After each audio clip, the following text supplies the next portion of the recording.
Alors une fois la répartition des montants réalisés, ainsi que la disposition des plaques d'OSB, l'étape 2 consiste à positionner les menuiseries.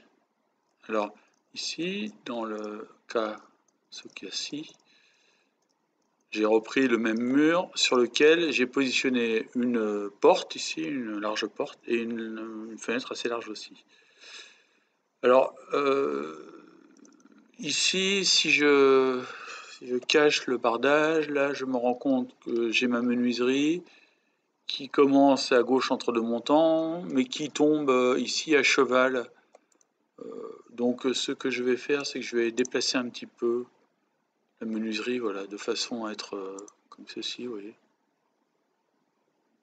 Voilà. Et là, vous voyez que les montants, ici, les montants de remplissage qui sont dans la partie haute, là, vont se remettre en ligne pour venir se confondre avec la distribution des montants ici, des grands montants. Pour la fenêtre, pour la porte, c'est un peu pareil.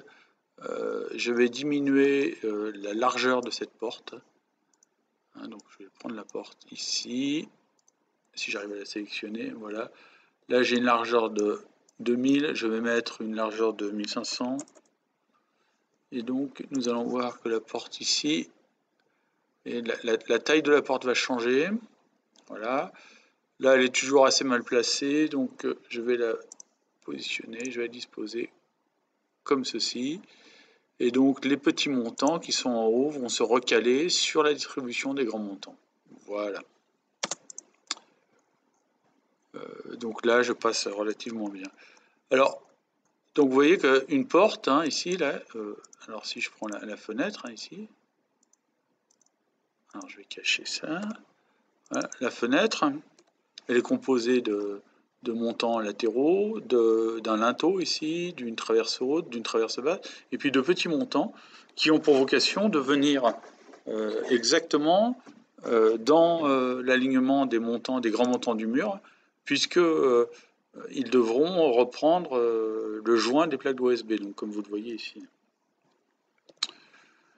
Alors, donc ça, cette distribution, elle est à mettre en fonction de la position des fenêtres, qui est elle aussi donnée sur le plan d'architecte ou le plan du dessinateur.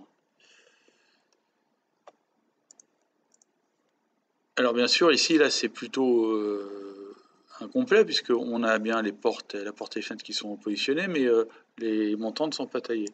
Donc ça, c'est quelque chose, c'est une des étapes importantes dans le dessin, qui nous permettra d'avoir les ouvertures, qui seront ensuite cotées. Et donc pour réaliser ceci, alors le travail final demandé va ressembler à ce genre de choses.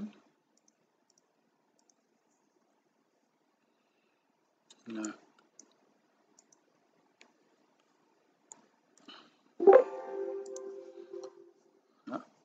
Et voilà. Et donc ici, vous aurez,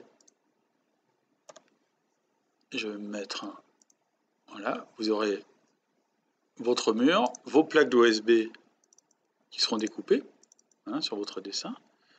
Donc si je prends là, et si je me mets en transparence derrière, ici, là, on aperçoit, je vais revenir en arrière, donc mes plaques d'OSB qui sont découpées, et ici, là,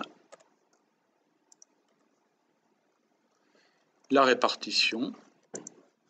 Alors, ici, sur les dessins, les menuiseries ne seront pas, sur le dessin, les menuiseries ne seront pas représentées, hein, mais vous aurez une représentation de ce type, avec au final les montants, la position des ouvertures, les traverses, les systèmes de descente de charge, les OSB, et tout ça coté, afin que, à l'atelier, nous puissions réaliser un mur qui soit conforme à ce qui a été prévu au départ. Voilà, et bien à vos PC, ouverture de SketchUp, et au fichier modèle que j'ai réalisé, qui va vous permettre de réaliser le mur ossature bois, hein, qui sera implanté sur votre structure dans l'atelier. Ce fichier modèle, il est accessible dans la page suivante. Se trouve sur un des des représentations, un petit logo SketchUp qui vous permettra de télécharger le fichier. Bonne réalisation de dessin. À bientôt.